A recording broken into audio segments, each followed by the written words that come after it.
It is 102. Good afternoon from the 104.5 of the Zone Studios. I'm Jackson Williams. In NFL news, former Bills and Jaguars wide receiver Gabe Davis is scheduled to travel to Pittsburgh on Wednesday to visit with the Steelers on Thursday. Pittsburgh has been seeking additional receiving help and has inquired about, but is not expected to trade for Miami tight end Jonnu Smith. In college baseball, the Tennessee Vols won their winner-take-all final game of the Knoxville Regional against Wake Forest, 11-5. Tennessee advances to the Super Regional and will take on Arkansas in Fayetteville this weekend. The Atlanta Braves back in action tonight against the Diamondbacks. First pitch set for 6:15 p.m. For our foundation repair and waterproofing needs, you need to visit USSTN.com. Breaking news at once on your home for the Titans and Vols. This is 104.5 The Zone.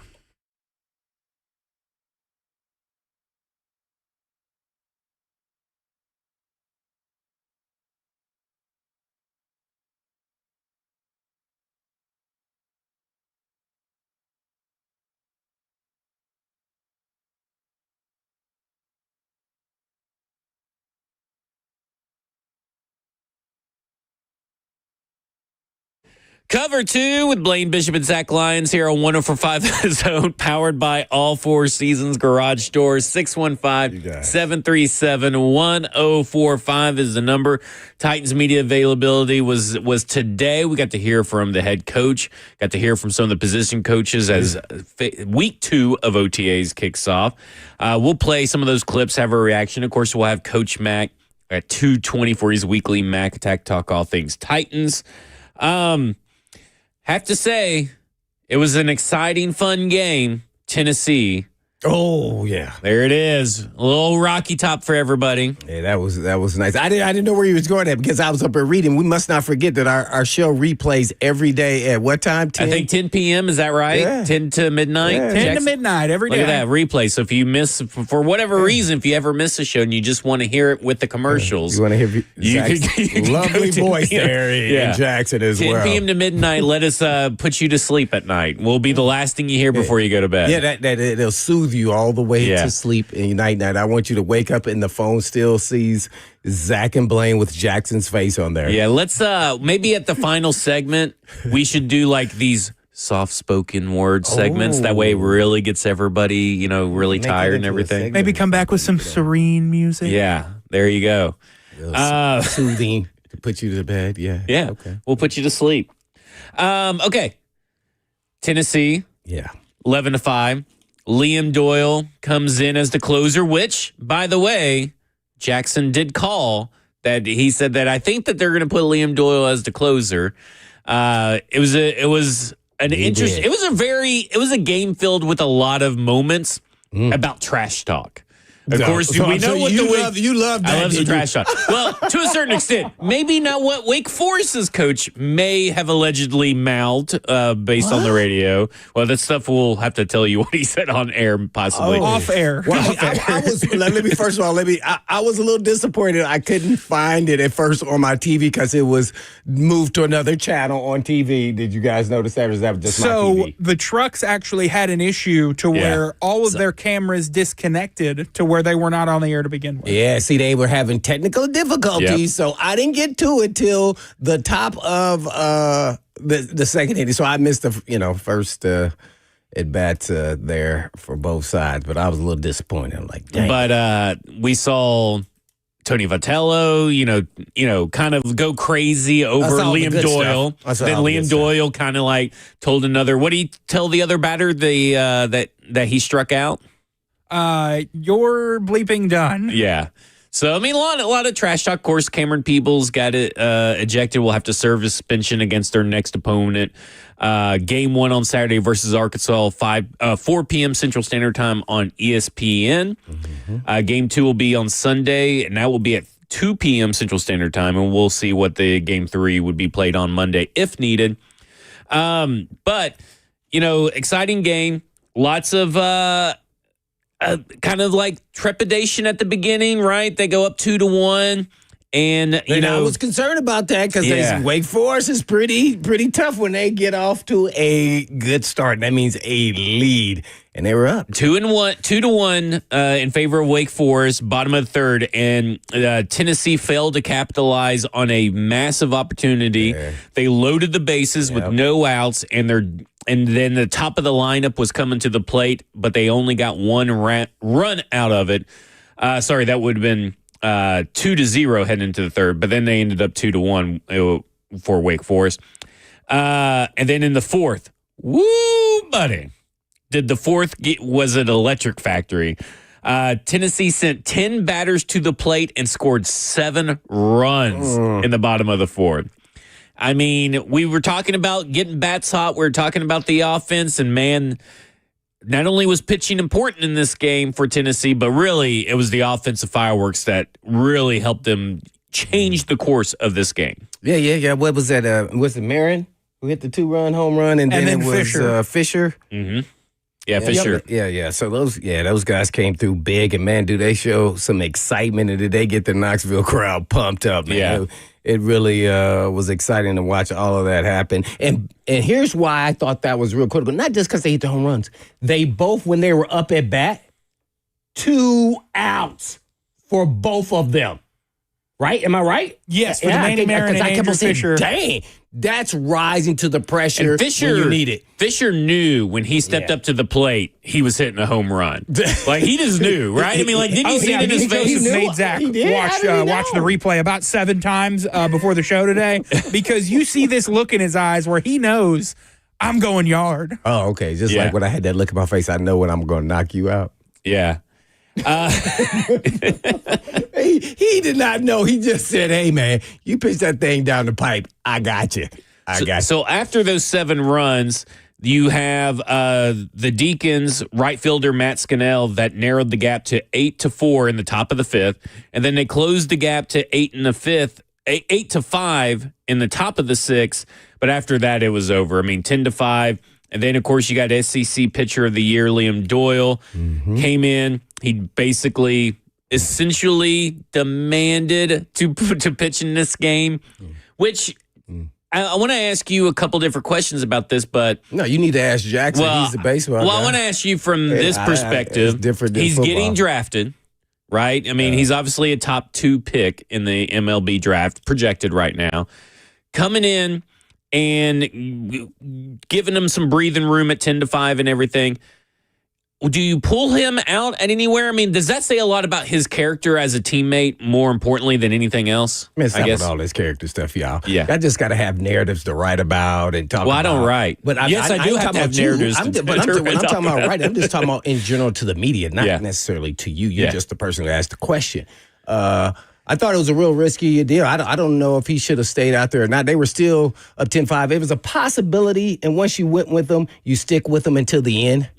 So, I agree with that. But if he comes up with an injury at some point in time, right, let's say before the NBA, or Major League Baseball draft, I think there then will be questions. But I don't think there's any doubt a player of any ilk at any level would want to play and close out. And man, it was a great sight to see the way he just dominated. He did. He dominated. Only 31 pitches, as I think you said, no more than 35, which was right on point. Good call again, Jackson, right? I really felt like a closing situation. 30, 35 pitches was going to be his limit. Yeah, he retired all 7 batters he faced, and he struck out 5 of them. Oh. Man, he was dominant, that's for sure. 4 Tennessee players were named to the NCAA Knoxville Regional All-Tournament team, and of course, most outstanding player went to Liam Doyle. What will it be first pick? He could be. Man, he was. Wow, he is a psycho that energy, on the mound. Man. Whew.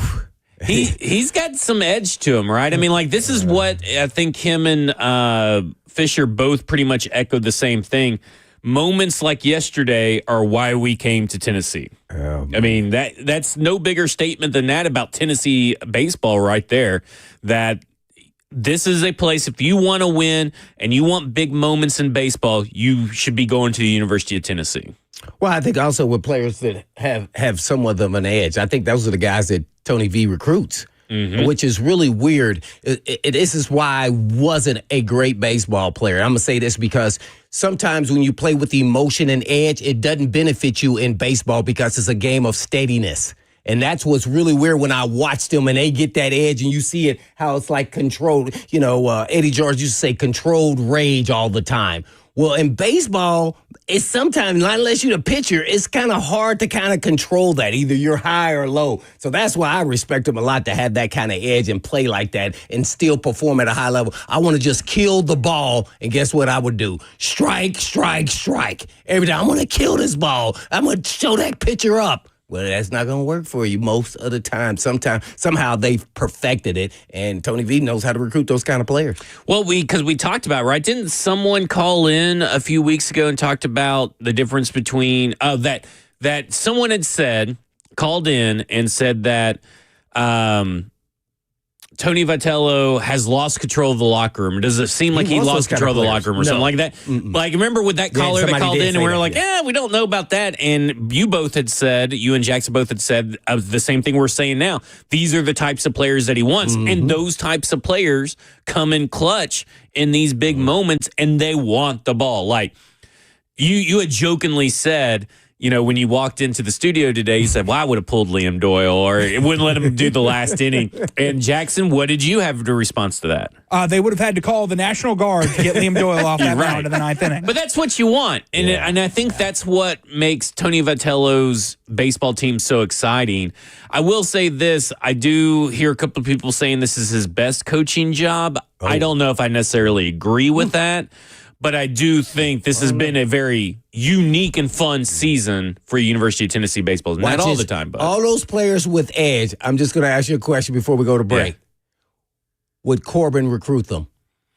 Ooh. See, that's what I'm talking about. Yeah. That's what the Vandy people are saying. They just need a couple of those edge players. Yeah. Now, there's different requirements there, to go to Vandy, but I don't think he recruits those kind of players, regardless of how good they are. It doesn't seem like it. What do you think? What do you think, Jackson? I think they're a very buttoned up program, and I think a lot of times players will embody the personality of their head coach. So I think as long as Tim Corbin is there, you won't see that as much from Vanderbilt. Yeah. Maybe he needs a change. Well, watch Tony last night. And maybe he needs to adapt, I guess is what I'm trying to say. There's a better word. And what happens is you just get a couple of those guys, you know, and then you kind of still formulate what your identity, what you want it to be, so you just, sometimes you got to switch it up. Yep. Hey, okay, when we come back, I want to dive into Tim Corbin and Vanderbilt baseball and the differences between him and Tony Vitello and University of Tennessee with Blaine, get his opinion on that. We'll also talk Titans OTAs. This is Cover 2 with Blaine Bishop and Zach Lyons here on 104.5 The Zone.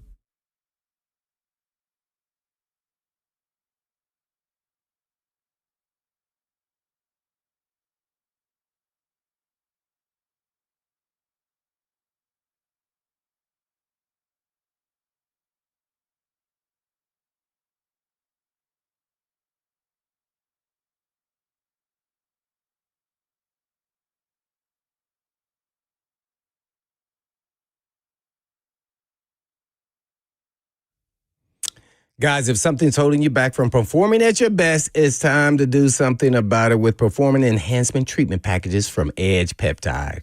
Whether in the gym or on the course, with Edge Peptide and hormone therapy, you can show up stronger, feel better, recover faster, and stay in the game longer. You know what I'm talking about. And boost your energy. Build some lean muscle mass and heal from some of those nagging injuries. As you know, as a former athlete myself, I know how injuries can affect your game. So if you're struggling with joint pain, suffering from a recent injury, or looking to recover faster after surgery, Edge has you covered. From peptide packages to PRP, stem cells, and high-film muscle stimulation, Edge is your exclusive Nashville area peptide specialist. So don't wait till summer to feel your best, and don't trust your health to some online pharmacy. And remember, at Edge, your consultation fee of $250 is waived with your initial order. So all you have to do is just go online and check them out at edgepeptide.com. Yes, that's edgepeptide.com, or you can give them a call today at 615-724-1878. That's 724-1878.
Cover 2 with Blaine Bishop and Zach Lyons here on 104.5 The Zone, powered by all Four Seasons Garage Door. 615-737-1045 is the number. We've been talking about University of Tennessee baseball and their victory over Wake Forest last night. But, of course, Tim Corbin, Vanderbilt, they lost in the regionals. A lot of Vandy fans not very happy with, I guess, Tim Corbin right now. I'm not saying that they're all calling him to be fired or anything, but they want to see, I guess, differences be made on the field. And we were talking about bringing in players with that edge.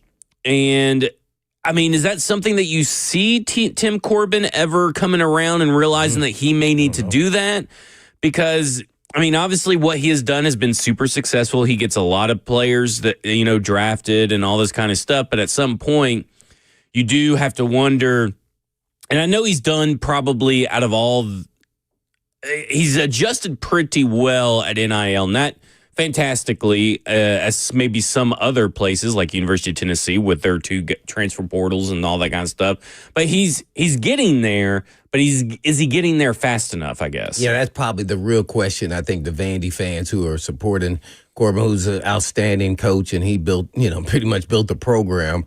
And now that it's kind of taking some turns here, he's just kind of slow to adjust to the new, NIL, to whether it's edgy players or he's recruiting guys, or some of them getting drafted so they don't even show up on campus. But at the same time, I think he's a little slow because I think in his world, it's just those are the type of players that he wants to coach.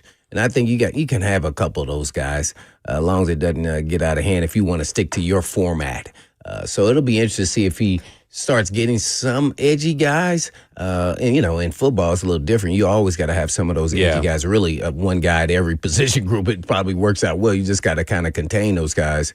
Some coaches just don't want those type of players, whether they're great players or not. And I think that's kind of what he leans into a little bit more. Maybe he'll get someone at a little more mild manner, but you don't want the vocal guys and showing the other guys up like that. That's just not his style. And at some point, as Vanderbilt fans and the Vanderbilt athletic department, you know that's not his style. Mm-hmm. And I just wonder, like, at some point, the rubber meets the road, right? Like, if it's not yielding, if his style's not yielding results, they'll end up either making a change or he needs to make a change. And I do think, though, that Tim Corbin's probably a guy that would probably be more willing to make a change. It may not be a wholesale sweeping change overnight.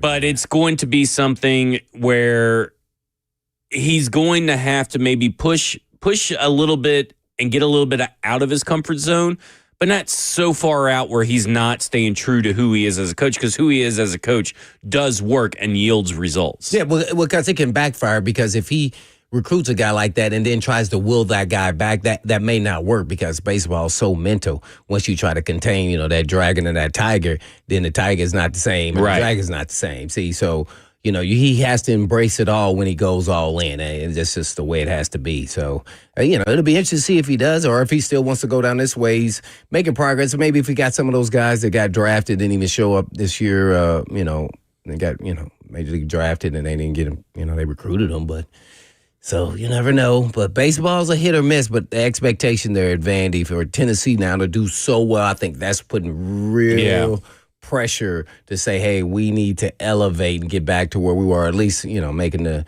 World Series. I mean, and everything else. I think the pressure's there, and I think he's starting to feel it. I think that's why every now and then he'll go off, but I think that's where he feels the pressure, because, he didn't want to point out players that couldn't bat. I mean, he didn't want to throw his players under the bus, so he just vented frustration. So that's what that was, and it's unfortunate, but, some coaches do it, every now and then, and you just try to say, what can I do to help our team be better? You got to look yourself in the mirror and have that kind of conversation, because, sometimes your assistant coaches may say, hey, we should try it, and then, then you get axed for saying, hey, we should do this. We should get this player, and then you want it. And it's like, well, I don't want that player. So it'll be interesting to see if he kind of It's kind of like when we all wanted Jadeveon Clowney, and then he didn't live up to it. Yeah. The fans is what I'm saying. Oh, yeah. But, it's hard because I think he thinks it could backfire on him. And so that's his belief. And so you got to, and I don't think anybody's there telling him. I don't think the AD or I wouldn't think so. I think he's going to have to, determine that's a route he may want to embrace and then go forward. Bubba and Dixon with some choice words for the Vanderbilt fan base. He has a few parting shots for them. He says on the F&M Bank chat, Twitch, Twitter, YouTube, Facebook Live, Vandy fan base couldn't pick Corbin out of a lineup unless he was holding a diploma and a violin. And then he says, only at Vandy do you try to run off the one guy who wins, like tossing the life vest off a sinking boat because it isn't your favorite color.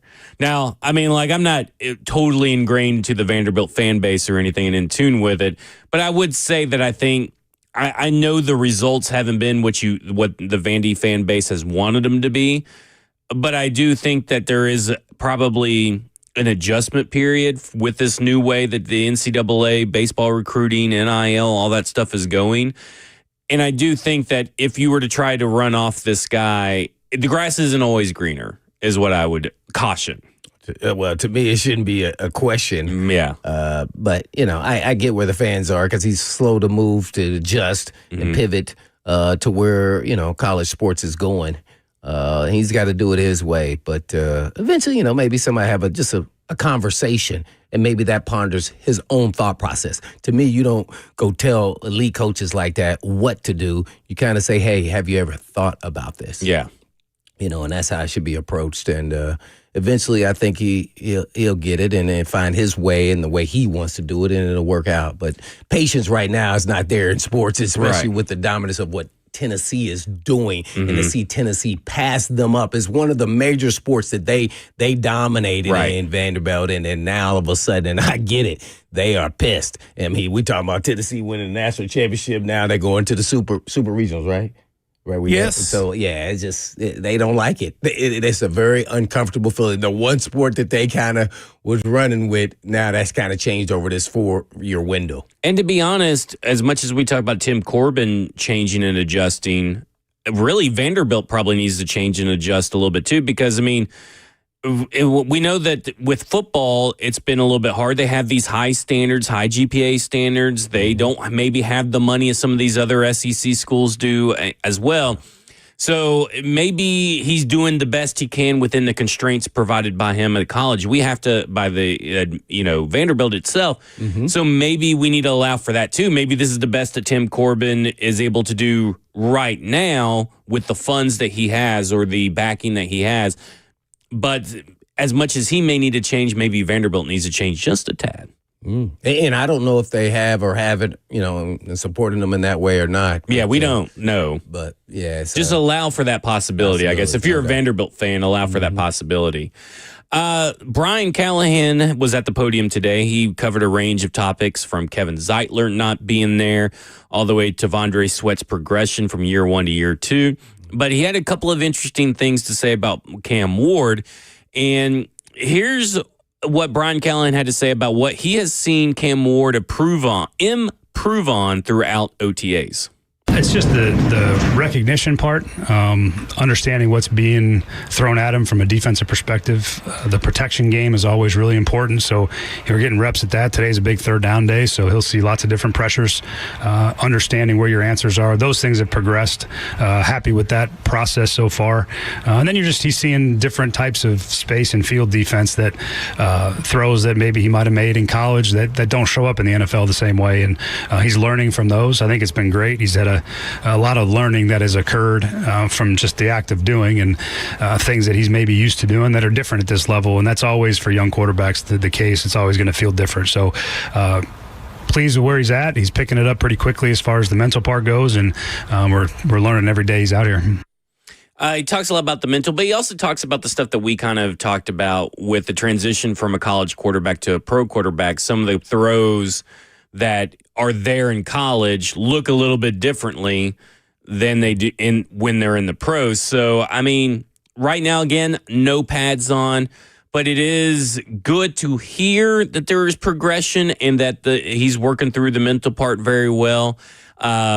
Any thoughts or takeaways about that transition from college to the pros and the throws that normally are there that won't be there probably at the pros or look at least different?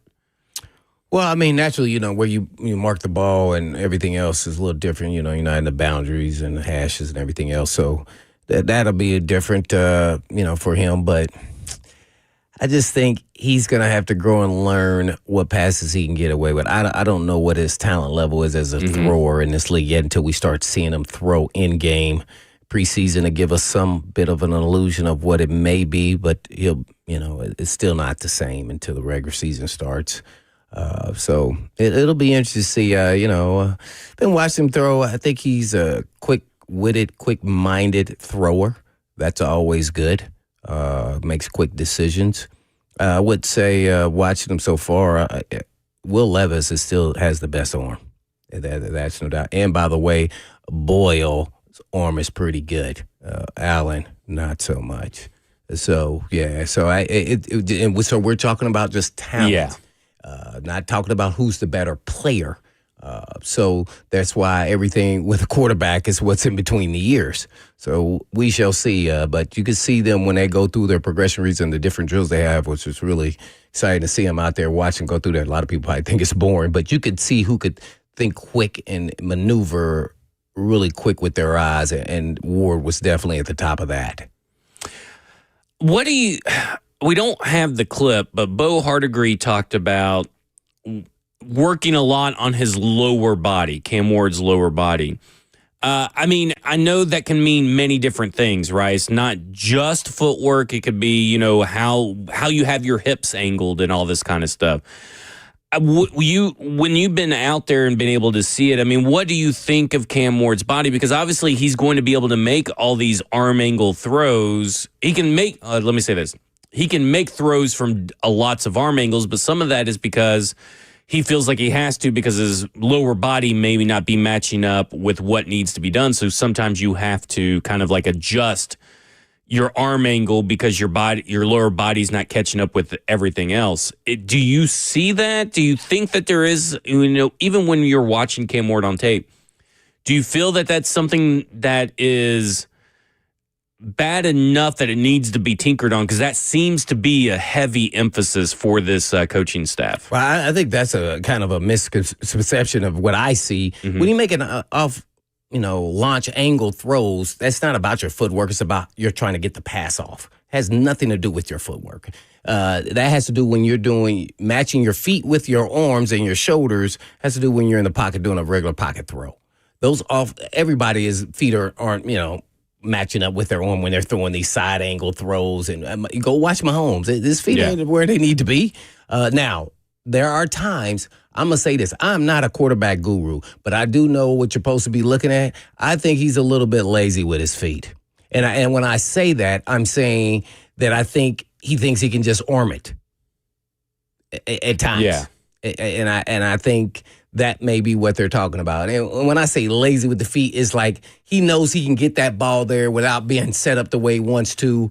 Let's be conventional. And that may happen in a game. So and that's what I was trying I did a poor job of trying to describe was that because he's able to, like you said, rely on the way that he can maybe maneuver an arm angle because he never had to rely on his feet because he's very comfortable that way. Right. So obviously you think that that's something that does need to be worked on for Cam Ward as far as that lower body. You're going the opposite way. No, that's not what I'm saying. I'm saying I think at times when he's in the pocket, I think he gets lazy because it's an easy throw, not because of the launch angle. Yeah. The launch angle is, I don't care where his feet is, you get the ball there how you want to. Gotcha. So you got to be real careful. And I think some coaches have issues with this. And not to say these coaches here with the Titans do, but they're trying to make people into robots. And once you start doing that to an athlete, now you have him second guessing himself. So this is the time to be working on little systematic things. I don't think they're trying to do that to him. But let's not overemphasize something that needs to be tweaked barely. Here's how you have to do. When we listened to the trainer who was training Cam Ward, he said, dang, man, when I first got him, I said, I'm going to change his arm angle. Right. Yeah. And he said, then I start watching him more and more, and I go, nah, I think I just better let it be and make sure I work on his feet to make sure he gets them in the right spot. The arm is going to be the arm because he was having a lot of success with it. So you can't make everybody the same robot. Every DB, every wide receiver is not going to run the same. You know, they have different tools and different ways they like to do things, but you try to keep them in somewhat form of it until they start realizing themselves they're going to have to change. You can beat them in the head all you want to about how you want them to do something, but until they see it and it's worked the way they've been doing it works, he has to then fail to say, nah, I got it. You know, so I don't know if he needs changing. I just that's where I was trying to get to was like, are I'm they going I'm not a quarterback to? guru, so I don't know. But that guy that He did is say a quarterback that. guru, He did so say that. technically. So I'm a real big proponent of working with what a player Right. presents to you, and then work around his skill sets. That is who I am. When I coach, that's what I do. Every player is going to be totally different. One guy's going to be 6'3", one guy's Right. going to be 6 feet. He can't do the same thing as the guy that's 6'3". So don't coach him like he's that guy. And I think that's ultimately where I was trying to get us to, and you took us right there, so that's good. Is that I get worried when I hear all this stuff and all this emphasis on footwork and everything, that is a heavy emphasis that Bo Hardigree mentions a couple of different times. And I'm like, okay, I'm okay with improving stuff, but I don't want him to be in his head, right? Because we kind of saw that with Jalen Miller at the Senior Bowl. You could see that he was constantly in his head trying to learn something. Right. And I was just like, he was a slow. And so far, it has not slowed Cam Ward down. Right. But it's kind of like when I've thought about drafting, when I was talking about all the quarterbacks from the 2022 draft class, I go back when I was writing about Malik Willis, and I was like, if you're going to have Malik Willis, you got to let kind of Malik Willis be a little bit of Malik Willis. You can't take him and turn him into a pocket passer where you can't make him Ryan Tannehill at the time. Because like Patrick Mahomes, he got stuff corrected, but Patrick Mahomes, Aaron Rodgers, all these guys have those footwork issues that's why I'm just like, please do not overcorrect Cam Ward. Let Cam Ward be Cam Ward because he is able to do this stuff. Now, obviously, if some of the stuff's not working, you want to make Cam Ward better, not Cam Ward different. I think is the best way to put it. Yeah, and I think they are doing that. I don't think they are, and I think he mentally can process it and do it too at the same time. It's just when you go out there and watch him, I mean, he's not an imposing presence as far as his size or his arm or anything like that. Yeah, that's why I also kind of worried about the tush push with Cam Ward because he's not an imposing. Yeah, he's not he's not that. So that's what I was getting at more. Yeah. So when you watch opposing, like I felt like Tim Boyle threw a better ball and Will Levis threw a better ball as far as just their presence of their arm talent. Because they look the part. Too. Yeah, they got the size, the build. Yeah, and then when that thing comes out of their hand, you go, whoa, hey. Yeah. You know, and I'm being honest. I just watched the players. I don't know much about Tim Boyle besides he played for the Giants last year and got in a game or two. So I'm just based off what I'm seeing. So there were some different things that look good. Ridley naturally stands out at wide receiver. There's nobody even in his class out there. The young guys look young. Restrepo looked like all the other slot receivers. I could say that's Prochet as well as Jackson. They kind of all they. But the guy who stands out the most is Kinsey, by the way, on that guy. As far as the slot guys, he was the better player to me. Just the quickness, the way he moved to me. It's just my liking. Personally, well, he's a second year in the same system, and all that, and he's always been a hard worker, fast twitch guy too. So I mean, it's hard to really discount the work that Mason Kinsey's put in. I like Jefferson too. He looked pretty good out there too. That's what I like to hear. Yeah, and my man Oliver. There you go. When we come back, we'll talk more about Titans OTAs. This is Cover 2 with Blaine Bishop and Zach Lyons here on 104.5 The Zone.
Ever wonder how I keep my mojo?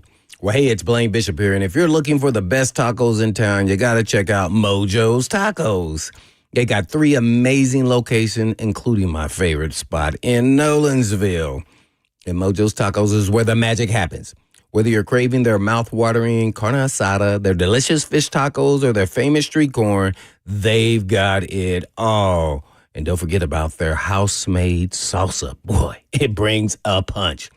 And each location has a great vibe, perfect for family night out or catching up with, your bros, your friends. Plus, their friendly staff will make you feel right at home.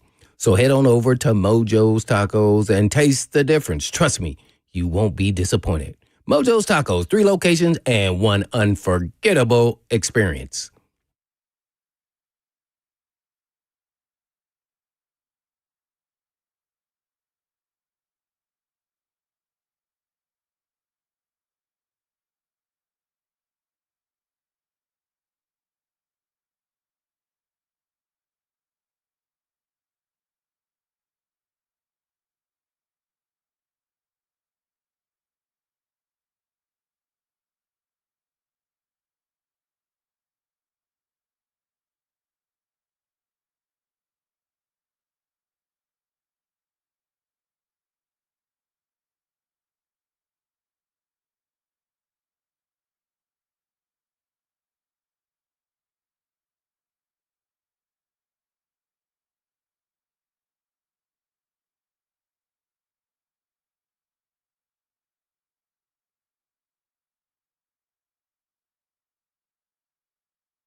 Cover 2 with Blaine Bishop and Zach Lyons here on 104.5 The Zone, powered by all 4 Seasons Garage Doors. 615-737-1045 is the number. We have a little bit of breaking sports news here on the program. We going to have any break in sports music? There we go. This is from Shams. Breaking, the New York Knicks are relieving Tom Thibodeau of his duties as head coach, sources tell ESPN. Thibodeau led the Knicks to their first Eastern Conference Finals in 25 years, made playoffs in 4 of 5 years, and led Knicks to consecutive 50-plus win seasons for the first time since the 1990s. Man, it's kind of, you had mentioned this, I think, yesterday or 2 days ago. We were talking about the NBA, and you're like, are they going to fire Thibodeau? Yes. And like you mentioned it, and sure enough, they turned around and did. Maybe they heard this. Maybe they listened to the show. No, well, I didn't think they would fire him. I just said I think it's going to be a question just because of the demand in the market of New York, man. And it was because it was to the Pacers. Yeah. Like if it was to, and I'm not, if it was a big market team. It was like Cleveland Cavaliers, maybe. Well, or like the Miami Heat in their heyday. Yeah. Just a team. They just can't take. It's the Indiana Pacers. They did that was. I knew it was going to be Tough a question, pill to swallow. but there was no way that I would fire him if I was the GM. Listen, the Grizzlies, what they should do is fire the coach they just hired and hire Tom Thibodeau. If I was running the Grizzlies, is what I would do. I think that he fits the mold. He's got to change his style. He pivoted. Yeah. Used to be all about the defense, and then now they've become, a little more balanced offense, defense, his style of his team. So I think that's a great fit, though. Yeah, I would love that. Mm-hmm. Jackson, what you got? Well, like Blaine was saying, this thing with the Pacers, they did a whole documentary about Reggie Miller versus the New York Knicks and his career with the Pacers. So there's a little bit of extra bad blood there, losing to the Pacers in the postseason. Yeah, I mean, but man, that does seem like a very wild reaction. Though. Who's on the list to get hired there? I don't know. I don't know where they go from there, but I do know this. Again, if I was the Grizzlies ownership, I know they just hired the guy, and I know he's been an assistant coach, but I would be going for Tom Thibodeau all day long because he built a really good core there and a team dynamic that emphasized team ball, and I really feel like the Grizzlies can be that. They just have had a hard time getting over that hump, and the Grizzlies would kill to be in a conference finals right now. I mean, like that'd be awesome to see Ja Morant. Postseason Ja Morant actually be able to make it out of the first round. As long as he's healthy. As long as he's healthy, that's for sure. And as long as he's, not getting suspended, I guess. But I don't know, man, this is that's wild. I know you'd kind of said it because of the, the rivalry and stuff. I was like, man, I can't believe they actually did it. I mean, just seems like that's a weird hire or weird firing to me. Yeah, that was a tough one. I knew it was going to be consideration, but I didn't think they'd pull the trigger. I just, oof. Because now you have to find someone that is better than him, right? Because you can't, what if the next guy you hire doesn't even get you out of the first round of the playoffs? What if he doesn't even get you to the playoffs? Yeah. Like, to me, this is a guy that has taken you to the playoffs 4 or 5 years in 2 back-to-back 50-plus win seasons, and you're going to be like, well, we could do better. Yeah. Well, the reason why I really start thinking, man, dang, this may be something to it, is they start talking about the Greek Freak getting traded there for Towns already. I know. I was like, what? I was like, oh, man, that's not good. That means they, even though you're saying it's the players, that's also saying it's the coach. And, because sometimes the players are going to win out. And I hate it for them. But, hey, they'll figure it out and they're going to regret it probably, at least initially. Depends. Unless they get a big name guy. Maybe they'll get he hadn't been coaching for a while. Mark Jackson. He was a Knick. Yeah. Maybe and a Pacer. Yeah. Well, listen, maybe they'll do the opposite of what I told the Grizzlies do, and they'll hire the Grizzlies' former head coach, Taylor Jenkins, who Robert Rouse in the F&M Bank Chat, Twitter, YouTube, Facebook Live says Taylor Jenkins would be the ideal head coach for the Knicks. Oh my! I don't know if he could handle the media market up there, in my opinion, but that's just my thoughts on the matter right there. On a brighter note on the Titans, somebody asked on here, Blaine, did you see any Burke sighting? I did see a Burke sighting. He was out there moving around pretty good, too. Pretty good? Yeah, pretty good. Oh, man. Didn't look like I saw anybody that tore his ACL. Yeah. That's what they said happened to him, right? Yeah. It was a partial tear. Remember, because we were making fun of the term partial tear. Even though because a tear is a tear or tear. No, that's they could say it's partially torn, but when you fix it, they fix it. I mean, it's partial. Not you still have an ACL surgery. At least that's what I thought. Yeah. I'm not a doctor, but he looked pretty good. He was moving around. He looked really well. He made this one catch. Naturally it was by himself. So he had this one that hit him. It was really in the back of his head. He tipped it and caught it himself while he was falling down. It was pretty impressive going at that kind of speed and that clip. But he looked pretty good. Did he look in shape? I would say like probably at this point in time. Yeah, he looks in shape. Yeah, I didn't see anything that made him look like. Yeah, I know that was an issue that first year, but he looked in shape. Asthma game. I know some people saw him walking into the facility or something. No, I mean just some of the pictures. It looks like he's wearing a lot of layers. Oh, yeah. Well, a lot of guys wear a lot of layers during this time, just to overly sweat because there's not a lot of stressful moments out there working out. Let's just say, well, partially up. Are you trying to get everybody hype? Is this the Traylon Burks breakout year? Oh no, I've never said that. No, once you don't know what someone is 3 years in, then he failed us. What you got, Jackson? Burks Hive unite? No, maybe Ron Slay. They mentioned that Burks was back at practice or something, and he pulled out the Traylon Burks jersey and put it on air during a 3HL show last week. Oh. Got that Traylon Burks jersey still rolling around. That means Ron's not equipped to be a GM. You got to love him till you hate him, and then you got to move on. Got to make tough decisions. I mean, it will be interesting to see what Traylon Burks does. I guess not really what he does, but I am curious to see how this staff treats Traylon Burks if he just is kind of run-of-the-mill and looks like everybody else. Does he get a bump because he is the first-round pick, in your opinion? When you're talking about a fifth or sixth wide receiver, because he doesn't do a lot of special teams. I know they've kind of tried to do a little bit of special teams here and there with him, but at these practices, but he never really seems to catch on to the unit. So at what point do you cut bait with Traylon Burks? I don't know. I think they're still going to try to get some production out of him. I think him and Levis in preseason, they're going to try to, if I was them, I would have done a lot of different things. I told you I would have kept Levis out on the game last year because, you're already projecting looking into next year. And so you wanted to get as much film on him out there, and maybe he could recover, and then all of a sudden his draft or trade possibilities could at least get you value of a 5th-round pick. That's what they got from Malik Willis, right? What was it? 7th round. 7th round. So you wanted to at least beat that. 6th round or something. Yeah. So that they weren't projecting out. They're still trying to win games. Mm-hmm. No, this season's over. They should have kept him out there. And so now they're going to have to play him, and you got to highlight him. You got to say all these nice things about him, whether he's doing good or bad. And to me, that's what I'd be doing for him as well as Burks.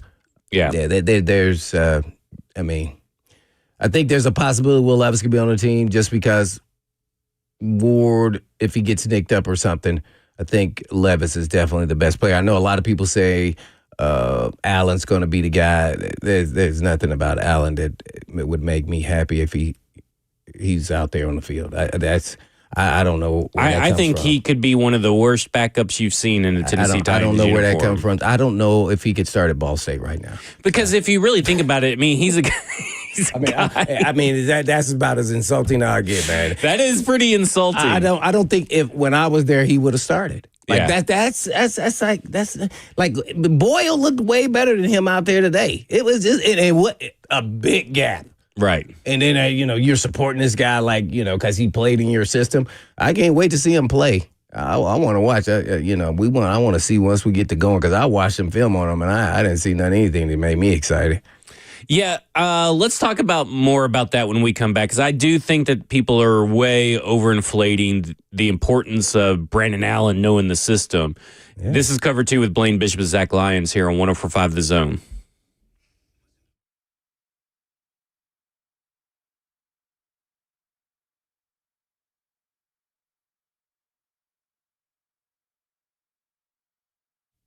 Wait.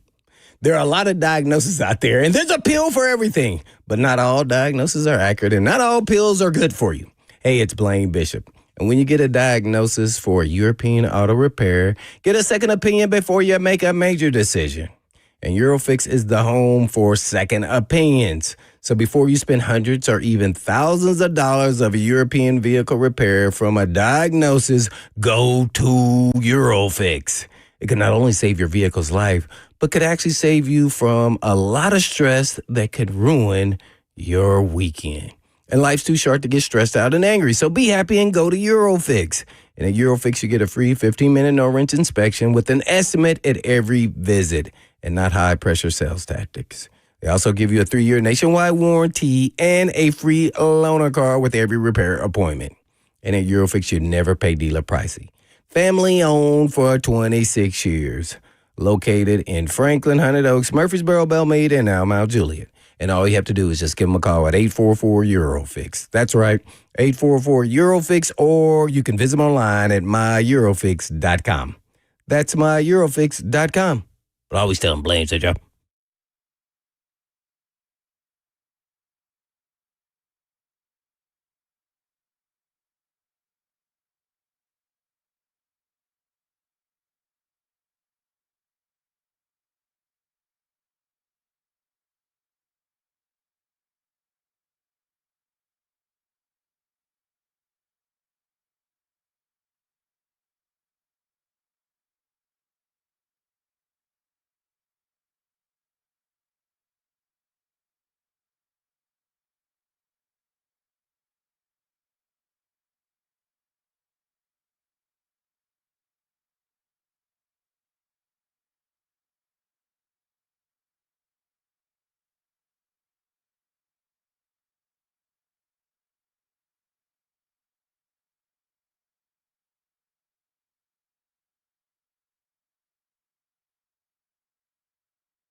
It is 2:03. Good afternoon from the 104.5 The Zone Studios. I'm Jackson Williams. In NFL news, former Bills and Jags wide receiver Gabe Davis is scheduled to travel to Pittsburgh on Wednesday to visit with the Steelers on Thursday. Pittsburgh has been seeking additional receiving help and has inquired about but is not expected to trade for Miami tight end Jonnu Smith. In college baseball, the Tennessee Vols won their winner-take-all final game of the Knoxville Regional against Wake Forest, 11-5. Tennessee advances to the Super Regionals and will take on Arkansas in Fayetteville this weekend. In the NBA, the New York Knicks are relieving Tom Thibodeau of his duties as head coach. Thibodeau led the Knicks to their first Eastern Conference Finals in 25 years, made the playoffs in 4 out of 5 years, and led the Knicks to consecutive 50-plus win seasons for the first time since the 1990s. For your foundation repair and waterproofing needs, visit USSTN.com. Breaking news at once on your home for the Titans and Vols. This is 104.5 The Zone.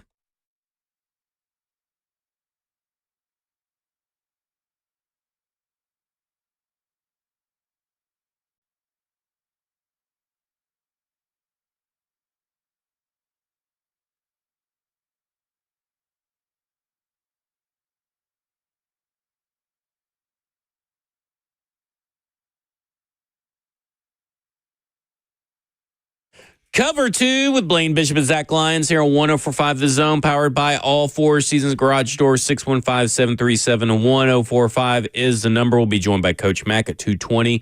Get his thoughts on week 2 of OTAs and all the players that are showing up there. But we were kind of talking about the backup situation, and obviously it's Cam Ward. Cam Ward is still getting the most reps at OTAs today, according to the media that are out there. And listen, was one of these people. I figure that if Will Levis would have probably already been off this team via trade. I never think that he was going to get cut, but I thought that maybe by now there may have been a trade partner. But this idea that Brandon Allen, if both Will Levis and Brandon Allen are still on this team, that Brandon Allen is going to get the nod on the depth chart ahead of Will Levis seems very silly to me. Because it's laughable. Really. And really, it's laughable that your backup situation could end up being Brandon Allen. Because I feel like what you're getting is like you remember when Matt Castle played against the Miami Dolphins as a Tennessee Titan, and he was getting he just couldn't do anything. I can remember where I was at watching it at a bar, but like it was probably, I think he was the backup, I guess at that time still to Marcus maybe. But I was just like, man, this guy can't do anything. He's a little too old. He's a little too slow. He can't move when he's getting pressured. He can't make any of the throws. It's a tail end of Matt Castle's career. And I'm looking at this and I'm thinking, that's what Brandon Allen feels like. I mean, we're talking about a guy that will be 33 to start the season. He was drafted in 2016. And I think Johnny Bucks on the F&M Bank chat, Twitter, YouTube, Facebook Live, he goes, there's no world where I turn on the TV for Brandon Allen. And like, this is a guy that if you're talking about, is this a team that's really going to carry 3 quarterbacks? Because really, you could cut Brandon Allen and get him on your practice squad if you covet him that much. Or you still have Tim Boyle. What you're really saying is because nobody would pick him up. Because nobody is going to pick him up. But with Will Levis, someone would pick him up, right? So, like, why would you waste a roster spot on a quarterback that you don't necessarily need? And everybody knows I'm not the biggest Will Levis fan, but Will Levis is clearly the best backup on this team currently. Yeah, that's not even, to me, part of this discussion. If that happens and Allen is ahead of him, somebody needs to be fired. I agree. I know that seems very wild to say. But that there, and they're taking this relationship stuff a little too far. All you got to do is go out there and watch him. He's not nowhere near in the category with Cam Ward or Will Levis. As far as matter of fact, he's not even in the conversation with Tim Boyle. As far as just arm talent, I mean, man, I don't know what they see, but I must be looking cross-eyed because I don't see nothing what they're seeing. Talking about Allen could be the starter if Ward is injured. And what? Well, then you might as well just don't even field the team at that point. If Levis is on the team. Yeah, right. And I'm like, nah, I don't think that will ever happen. He gives you the best shot of winning. And by the way, the NFL is always about winning. So I would caution everybody on that one there. I don't know about that.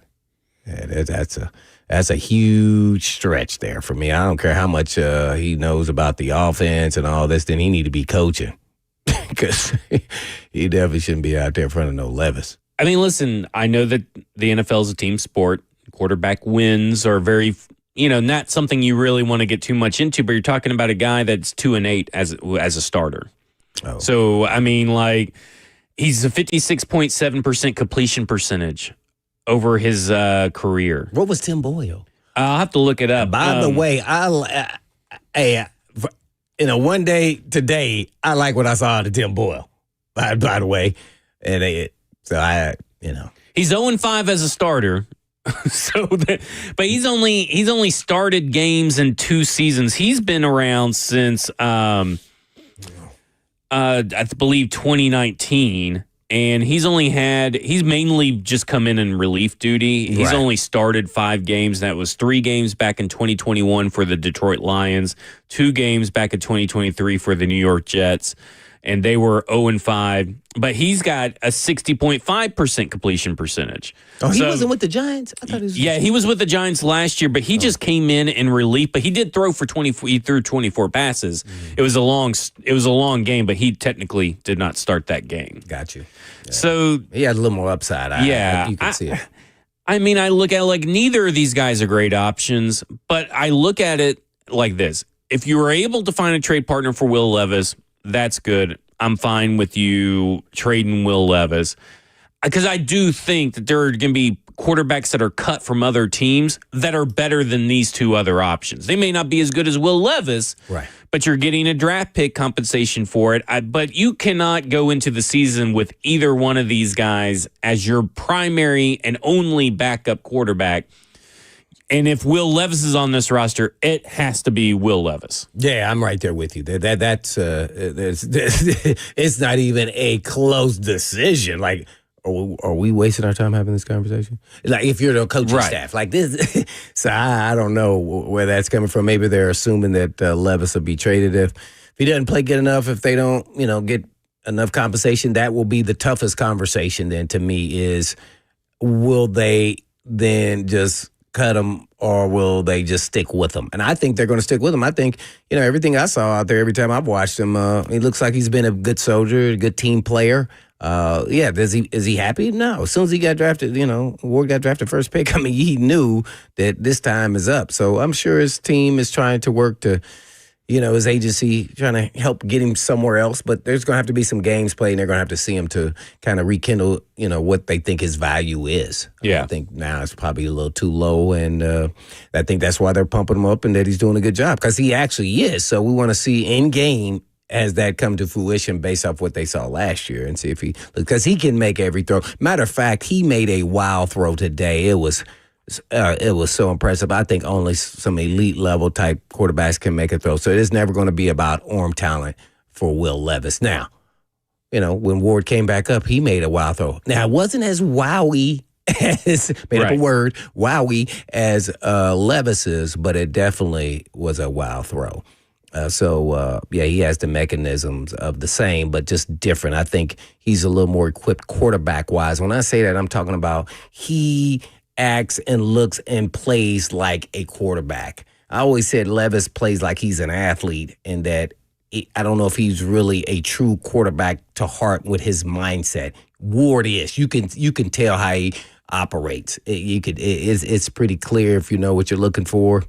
Is there. So now, does he have the arm talent of Will Levis? No. So that shows you right there, arm talent isn't everything. So that's how you get things wrong. You got to sit down and have conversations, see if a guy in pressure situations, which you got to see. That's not just sitting down and having a conversation. And can he handle that kind of pressure? And so we shall see if Ward can. But right now, all things look solid. But he's not a big opposing guy like some of those first pick of the draft, or he's kind of so. It'll be interesting to see how he looks when the real games start, and not just preseason, but the regular season. Because at least he may not do it accurately all the time, and it may be to the other team, but Will Levis can make every throw asked of him in the NFL. Mm-hmm. Brandon Allen, and maybe even Tim Boyle can to a lesser degree, but Brandon Allen, I don't think he can make every kind of throw that you need a quarterback to make. When I say that, I mean I know he can mentally, but I don't know if he has the arm talent or the quick release that needs to get this ball out maybe 20 yards down the field in crunch time. We saw even Mason Rudolph be able to launch it on time, in the bucket, 20-something yards down the field. And I don't know if Brandon Allen could do that. And I feel like if your quarterback if your quarterback struggles to make every throw at every level, it doesn't have to be spectacular. It doesn't have to be the most wow ball. But if your backup struggles to do that, then you have to shrink your playbook, right? I mean, like you have to change your offense, and I feel like that limits the team. That's why I can't get behind Brandon Allen going into the season as Brandon Allen as your backup. He's fine as a camp body, but you got to have something better. Has he ever been the actual backup?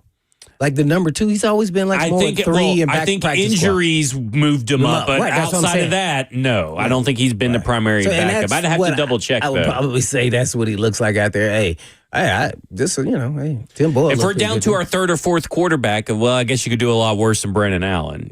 That kind of thing. Like he's like QB4 probably. Yeah, I think Tim Boyle's ahead of him.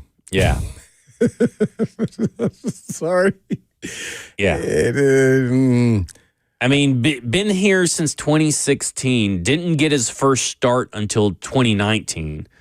I mean, this is a guy that I think we know what he is, and he's not a guy that you want to have as your primary backup. And I think that's where I'm at. Hey, I got to give him some resolve here. You've been in the league 10 years and basically been a number 3 or practice squad player. Yeah.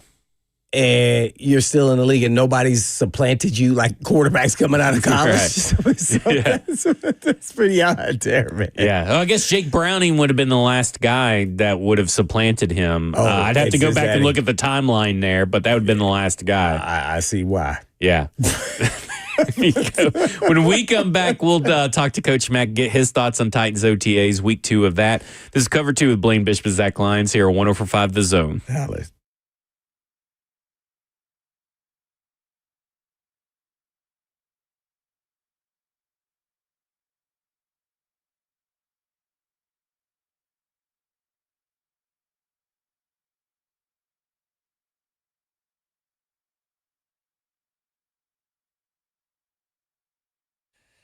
Let's talk insurance. My new client, King and Associates Insurance, is in Brentwood. They're independent agents, and that's a big difference, but it goes beyond just having multiple companies to shop, weeding out the non-competitive companies, keeping great relationship with the biggest and the best, along with bundling. But unfortunately, life happens, and they get it. Here's a true story about my friend and a coworker that switched from a previous independent agent and got better coverage on his home and his contents and even his automobiles because of flawless communication and a true champion in his corner after a 16-year-old daughter had an accident and they still saved them thousands. And thousands from an independent agent who was overcharging him for years. And you can make the switch and say the same thing. But don't make the switch because I said I did or said he did. Switch because you should. And as a business or for your family or an individual, make the switch to King and Associates Insurance. And I'm sure you'll have good use of that extra moolah, and that's money, by the way, when you do switch. And all you have to do is just give them a call at 615-329-8121. That's 329-8121, online at tkinginsurance.com.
Cover 2 with Blaine Bishop and Zach Lyons here on 104.5 The Zone, powered by All Four Seasons Garage Doors. 615-737-1045 is the number, and we'll go to the phones as we do every Tuesday at 2:20 p.m. and talk to Coach Mack for his weekly Mack Attack. Of course, Coach Mack's been out there.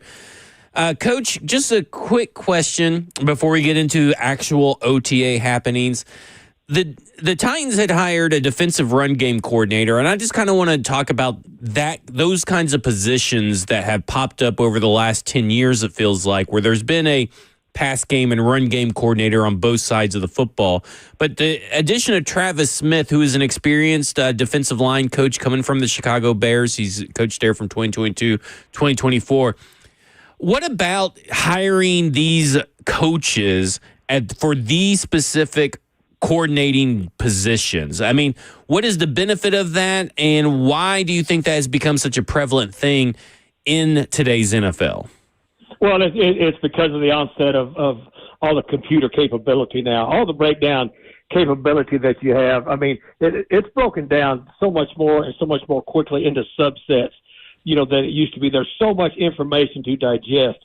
And when you start breaking it down into subset of coaches like that, what they're responsible for is really digging into not only the opponents that you're getting ready to play, what they are emphasizing, their strengths and their weaknesses in those particular areas, but also to self-scout and look at what you're doing. Because once you get into the season, it's all about matchups, and what you look for when you are game planning, it's so much easier now than it ever used to be. I mean, you had to do it all by hand. It was very, very time-consuming to just find any little bit of difference. Now, these things separate themselves so quick.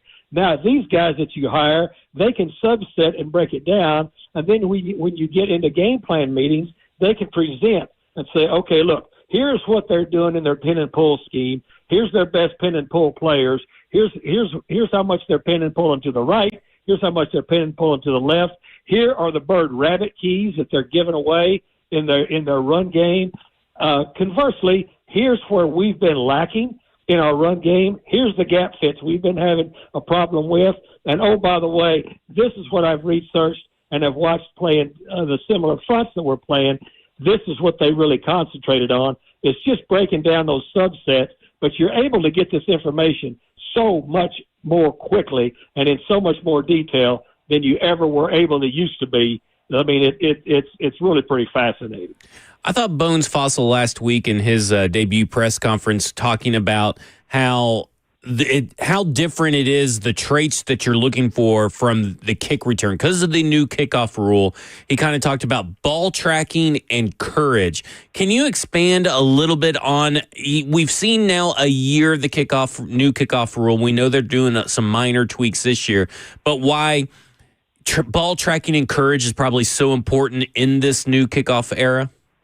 Well, the kickoff particularly because, first of all, nobody can move until the ball is caught. So what happens is when they are coming down, the people that are covering have a distinct advantage on the front line blockers that you have. Because used to be when the ball was kicked, you could start to move back and then be able to set up your blocking schemes, as the ball was being kicked. Now they cannot move until the ball is caught. The distinct advantage goes to those guys covering. So what has to happen is with the returners that they're finding now, it's more like the one-cut runners in the inside and the outside zone now, and even some of the pin and pull schemes, because what return guys are starting to do now, rather than drop back and be able to box out like you used to on the old kickoff rules, now what they're trying to do is set up. They're setting up the pin and pull schemes, but they're setting up the immediate engagement. But the guys coming down full speed, they've got an advantage on you because they are moving forward. So the returners, especially in kickoff, is what you asked me about. They've got to be one-cut runners.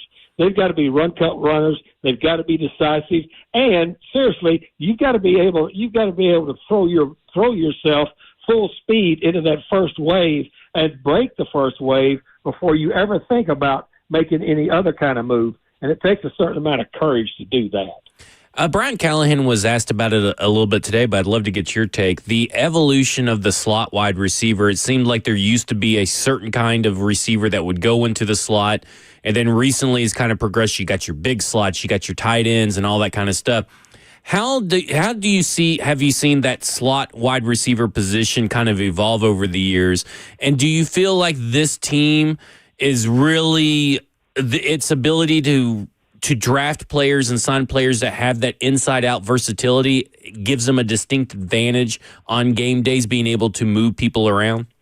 Well, you have to be able to. Most offenses do that now. Used to be your slot receiver was not a starter.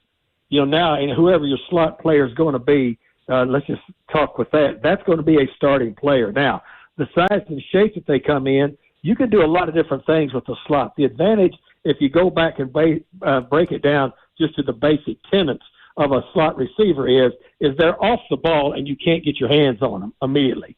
So earlier on, before people had started moving people around, that was the shorter, shiftier guy that had the one-step cut, could move, could evade in a short spot, in a short area, was mainly a catch and go. Now, what people have started to do with tight ends, as you mentioned, they're starting to put even the bigger receivers outside of other receivers, starting them in motion off the line of scrimmage so that they're on the move. So now it's coming in all shapes and sizes.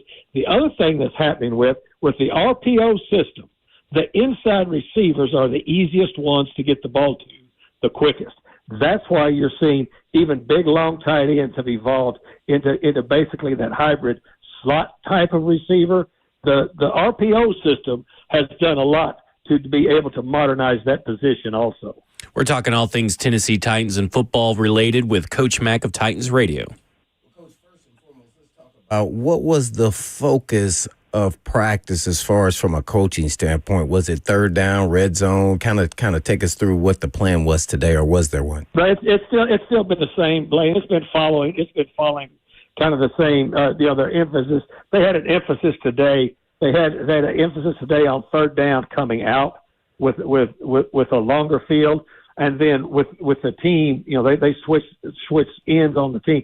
The team today, what they were doing, they were marrying a lot of the play action game to the play action throwing game. There was a lot of, and again, the press is out there today, so I'm not saying anything I shouldn't say, but marrying those play action games today with all of the transcontinental, the TRCs as I call them, across the board, and speaking of the slot receivers and being able to cut split, which off of the same play action that you have a run game to complement, they did a lot of that today. And then pressure-wise on third down, again, they're putting this install in a linear system, and so Denard, there's a lot of more odd fronts today where he was starting linebackers off the ball, moving them up, trying to pre-snap time it, as bringing them off the edge, making the quarterbacks check. That's what they were doing today. Well, we as former players and coaches, I know, and the fans want to know, who won today? Offense or the defense? That's always the talk. I always used to get so mad, like, oh, man, we gave that to them. That wasn't really what happened. He wouldn't even caught that ball. We can't even touch them. So who won today?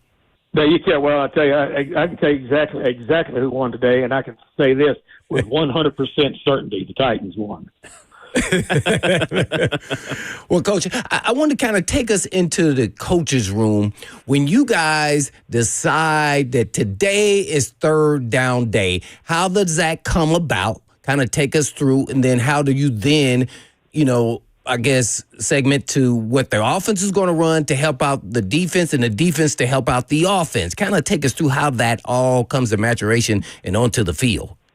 Yeah, that's a good point, and that's a nice thing to bring up for our listeners.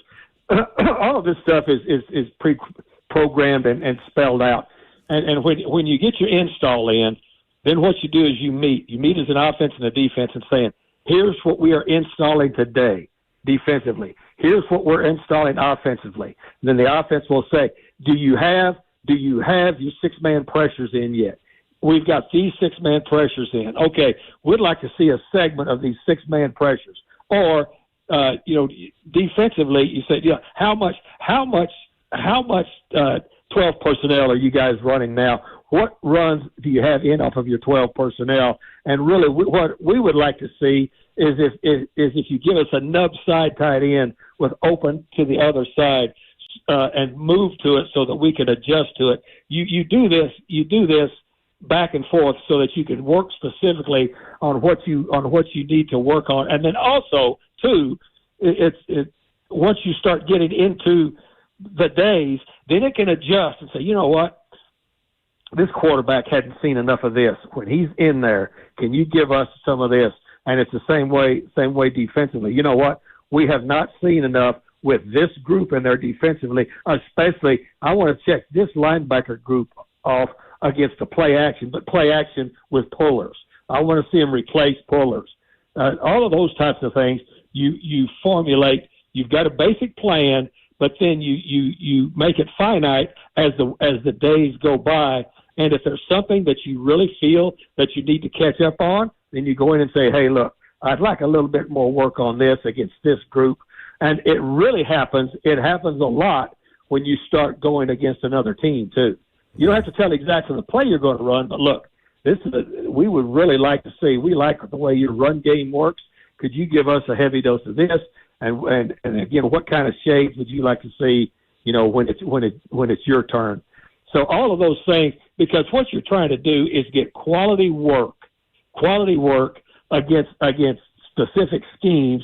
Because I mean that's where you develop it. And then every time, the further you go into the off season, you have call it periods. Well, okay, now everything is just, you know what? Everything's open. It's a call it period. Call the offense, put the personnel group in there, defense react to it just like you'd have to during a game. Well, Coach, I'm trying to keep my powder dry. So I saw Ward make a little, pretty impressive throw. What have you seen from his maturation from the first time you saw him, let's say, in mini camps when it's just the rookies, to the day, somewhat of his maturation, how he's improving at the quarterback position? By the way, also talk a little bit about this VR machine. That, how much, they didn't have all this, equipment here back in my day. And so how much that helps quarterbacks. They got so many machines out there now. But Coach Shaw's, the speed stuff is amazing. I had him explain it to me one day. I just said, explain some of this to me. It's the science behind it and what they do with the speed train is amazing. Anyway, okay. When you're looking at what's going on now with when I first got into this league, there were 8 coaches on the staff. There were 8 coaches. You got 28 coaches now. All right. Everybody. It is broken down in such a finite area that everything. And there's really no detail that's. And we thought we were detailed in our day. You know that. Mm-hmm. We thought we were really detailed and prided ourselves on being very, very detailed. Now they've got all the empirical data. They can put all this stuff in a computer the minute that they're off the field and tell who's been running it. It used to be as a coach, you'd try to watch your team and say, well, it looks like they've got some dead legs here. It looks like it. Now you got empirical data that tells you how much output you're getting, how much oxygen you're using, how much maximum you got to. It is so far advanced now, Blaine. Any of us that have done it for a long time have to be open-minded enough to say, this is some really cool stuff that they're doing. It's really cool, and it's better, and it's better for the athlete. It's much better for the athlete because now you've got empirical data rather than just eyeballing it, going, you know what, he looks tired to me. We need to get him out of there. Now you've got, a guy didn't even have to come and tell you, Coach, my legs are dead. You've got the data right now. You go to him and say, look, you got up to 90% in over half of your reps. So rather than push you to the limit today, we're going to take you to this. It's pretty interesting, Blaine. Have you seen Cam Ward improve on anything from first? Let me tell you about Cam Ward. Okay, you asked about the throw. Yeah. But here's the thing. To me, he has never looked unsettled. Does that make sense? Mm-hmm. The guy is. I've not talked to the player yet. I've never talked to him. Mm-hmm. But just the way that he handles it, he has not looked like he's flustered, whether it's a good or a bad play yet. He's got that kind of demeanor to him, which is, to me, the really good quarterbacks that I've been around and the ones that, they were always on top of what they were doing, but they never looked panicked. They never looked. This guy, to me, and I've been at every practice, I've watched him, he has never looked panicked. And to me, that's a great place to start. He's got a live arm. And so does Will Levis. I mean, those are the two best arms out there. Mm-hmm. I mean, he's got a live arm. But to me,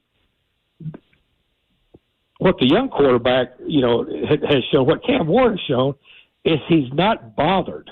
Mm-hmm. There's not a whole lot right now that's bothered him, which I kind of like that kind of demeanor for a quarterback. No doubt. The temperament. Yeah. When you look at Femi Oladejo, obviously, he just only had, I think like 10 games at outside linebacker for UCLA. He switched from inside linebacker. Bringing him along in his progression as a pass rusher, how much do you put on his plate throughout this offseason to try to get him some new moves, or do you just lean in on the stuff you already know he does well? Like, how do you advance and coach up a player like that? I mean, he's the first one on the field, and he's the last one off. And a pass rusher, a lot of a pass rusher, first of all, the things that got you there are what you used to begin with. He's a speed to power guy, and he's a huge, huge cycle guy, a huge effort guy. So you capitalize on that, and then you start working on one counter move. You don't give him 7 or 8 different pitches at once, because then, I mean, you've collected a bunch, but you're the master of none of them. So it's a progression with those guys, but you've got to lean on their strengths first. And if looks make anything, and the way you look and the way you move on a football field matter, this dude's a dude. But the other thing that I like about him is his work ethic. His work ethic and his intensity from the minute he steps on till the minute he steps off. I mean, it's pretty. This whole group of rookies has got one certain trait that runs through all of them. It's their work ethic. I mean, I've never seen a group that spends as much time as they do after they've been on the field, and then plus the rookies, they get extra stuff when they go inside, because the vets can only be in the building so many hours a day during these different phases. But you asked me about Femi. Femi, to me, looks like he's right on point. And I just, I talk to the coaches, and they're pretty excited about some of the things they think they can be able to do with this guy as he progresses. Another guy that they seem to be excited about is Tavondre Sweat, who has been able to be there out on the field the last few days for OTAs. Talk about what you would be having him work on to progress and build on a pretty good year one, and what you need to see from him in year two. Well, I mean, to me, his whole thing is the thing that where he made his presence known last year was he proved that he could be a 3-down player. His conditioning was really, really good. Look, he's never going to – the guy's got tremendous feet and extreme upper body power. And so you're looking for different ways and different matchups. And you heard what Denard said. I think it was last week maybe. If we have to put him on a single nose, we'll put him on the single nose. What you're going to work with him now is, again, it goes back to those subsets we talked about breaking down. Find the person that he can beat one-on-one, and then work your fronts to get as many one-on-ones with he or Jeffrey Simmons, whichever one of those guys you can create one-on-ones with, and go to work on that center guard triangle. Okay, that's Coach Mack. You can listen to him on Titans Radio and the official Titans podcast, brought to you by Two Rivers Ford, South's most trusted Ford dealer. Coach Mack, we greatly appreciate your time today. Appreciate you guys. Talk to you next week. See you. See ya. All right, when we come back, we'll talk a little bit more about what he had to say. We'll also talk about our weekends. We had some good weekends, and we didn't get to it yesterday. Talk about the wrestling and NASCAR. This is Cover 2 with Blaine Bishop and Zach Lyons here on 104.5 The Zone.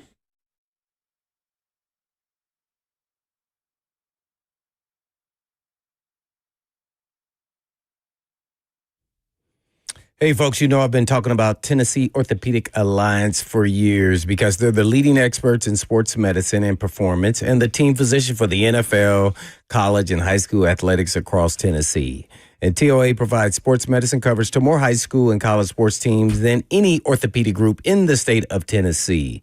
They have 29 locations throughout the state and over 100 physicians throughout Middle and East Tennessee to take care of all your musculoskeletal needs. And TOA has 11 urgent care locations with walk-in availability 7 days a week. They offer direct access to sports medicine and performance, physical therapy and nutrition, personalized rehabilitation plans to enhance mobility, reduce pain, and improve overall physical function for patients recovering from injuries or surgeries. And TOA also offers sports performance training, a specialized program designed to enhance athletic performance and provide tailored training solutions for athletes at all levels. So please check out their services at TOA.com. Yes, that's right, TOA.com.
Cover 2 with Blaine Bishop and Zach Lyons here on 104.5 The Zone, powered by all Four Seasons Garage Doors. 615-737-1045 is number. Last call for phone calls.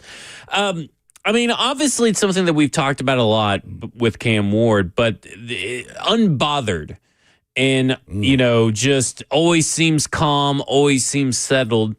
Can that also be a bad thing? I don't feel like it can be, but can that also be a bad thing where it's just like nothing bothers you at all? Well, because I guess in sports it's a little bit different. I think it's not as clear cut as you're making it out to be.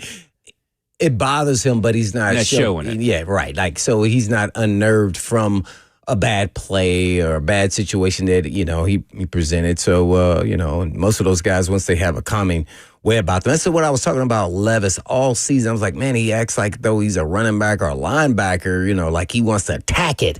Like, nah, you got to have this way about you at quarterback. There's times and places for that, but I think that's who he is. And Cam Ward is more this calming, cool customer. And typically that leads to success as a quarterback eventually.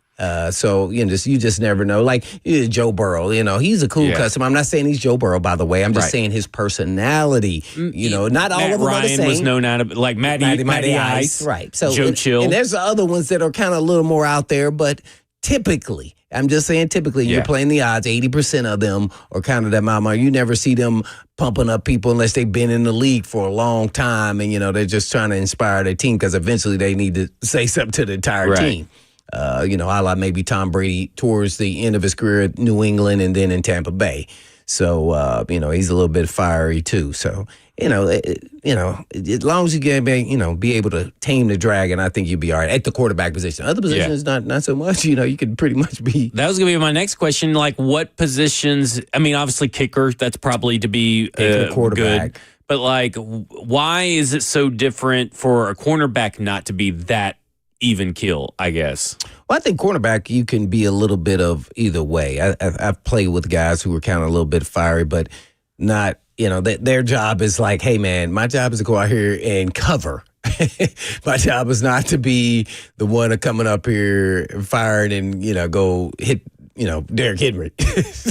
so they're not as fiery. Now, safeties, linebackers, D linemen, even offensive linemen, some of them are fiery, some of them are not. They kind of really mild-mannered big teddy bears, they kind of, bury you without saying anything. Right. So, running back, you kind of got to have somewhat of a fiery personality. And not all personalities are fit for every position, but typically certain positions, your personality is supposed to be a certain way. It just has to be that way, or you won't really have a lot of success. So cornerback, not so much. I mean, there are some, but not a lot. They're not a lot. You think Deion Sanders was a fiery guy when he played? I guess fiery probably wouldn't be the right word, but maybe like passionate or cocky, I guess. I don't know. Is fiery the right word? Cocky is totally different. Yeah. Cocky is more arrogant, and I can cover you wherever you go. But when you talking about, like, Deion wasn't coming up and firing and then go hit no big run back. Yeah. That's true. He would go tackle. But he ain't talking about like... he ain't definitely making no hits. Right. See, that's what I'm saying. So, personality matters. Some are different than others. It just depends on your makeup personally. I was a real, kind of calming spirit till I got into the league, and I had to become a firer. So I had to figure out this is the only way I'm going to make it. This is the only way. And so I could only play like that. If I try to just go out there and just play, then it wasn't going to be the same. I'm going to be getting run over a lot. So that's why I say every position has its own personality to it, and you kind of mold it to what is your personality. All right. You waved the green flag over at the NASCAR event over the weekend. Well, Tennessee Lottery on Saturday. Yeah, on Saturday. Yeah. Now, this is not your first time. Weren't you am I mistaken, last year you were a Grand Marshal of the race? I think I was, I did the flag too. Are you big into NASCAR? Because you never really talk about it. So I'm trying to see, are you a closet NASCAR fan? Well, it all started in Indianapolis when I won a Youth of the Year award, and then I was in the pace car there. Oh, yeah? I've been you grew up in Indianapolis. Indy 500 is kind of a big deal. Yeah. I mean, it's probably top 10, one of the biggest sporting events to go to, especially the infield. So I did that numerous years as well. But yeah, so I've always loved NASCAR. Grew up around all the Mears and Andretti's and all of that. Yeah, so it's just like the way of the land there in Indy. That besides in basketball and Larry Bird. Yeah. I don't know what's going on in the producers' room, but we got Bert dancing or jumping or something. He was putting on a Derrick Henry shake. I think him and they're practicing wrestling? Yeah, I think they're doing offensive line drills back there. I think Jackson and Bert are. Just getting our zone steps in, guys. Got to get them in. Got to get them in. Speaking of wrestling, I went to Pro Wrestling Symphony over the weekend with Stoney. Great event. July 6th is the next one, so they're going to do it the first Sunday of every month. So July 6th, they've a new tag team just signed up with them called Violence is Forever, and they've issued an open challenge. So that'll be one of the matches right there. But it was a fun event. I have to say, I think Brooklyn Bowl is a nice venue to have it at. Air conditioning was perfect. So, we were over at another establishment next door beforehand, and they had it 86 degrees inside that restaurant, and I was not happy. That's too hot for me, Blaine. I can't do it. But Brooklyn Bowl, really nice. It was really good. We saw about 6 or 7 matches, some really good matches. No hardcore spots or anything. Nobody going through tables quite yet. They had a live band play, intermission here, there. But it was really good. It was really cool. Oh, sound like you had fun. I must mention, I was so excited, kind of more fanboy guy. I got to meet Dale Jr. Yeah? It was pretty awesome on Saturday. That was pretty cool. And a guy from Landman, Matt Colley from Landman. So I got to meet great show. and talk to them for a long period of time. So that was pretty unique, especially Dale Jr. Yeah. He was a big Commanders, Redskins, really, but, fan growing up. So he grew up in the Virginia area. So that was kind of unique, talking about different players that I played against. So that was pretty. I haven't gotten around the Landman yet.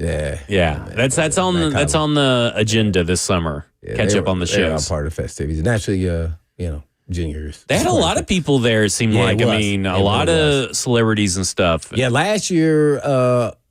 Or was it the year before? MJ was in the. I was like trying to get to him. I could not get to him. It was just too much, man. And he kind of stayed away, and only certain people could get to like right where the cars are, and they were lining up. I think he's part of Bubba Wallace's team, maybe. I forget which one, but I'm not sure on that. Oh, we didn't have any famous celebrity sightings at our place. Yeah. No, nobody famous this go around. I guess I would have been the most famous person there, which is not good. You're famous everywhere you go. I guess so. I did get recognized at Ace Hardware in Goodlettsville, so there you go.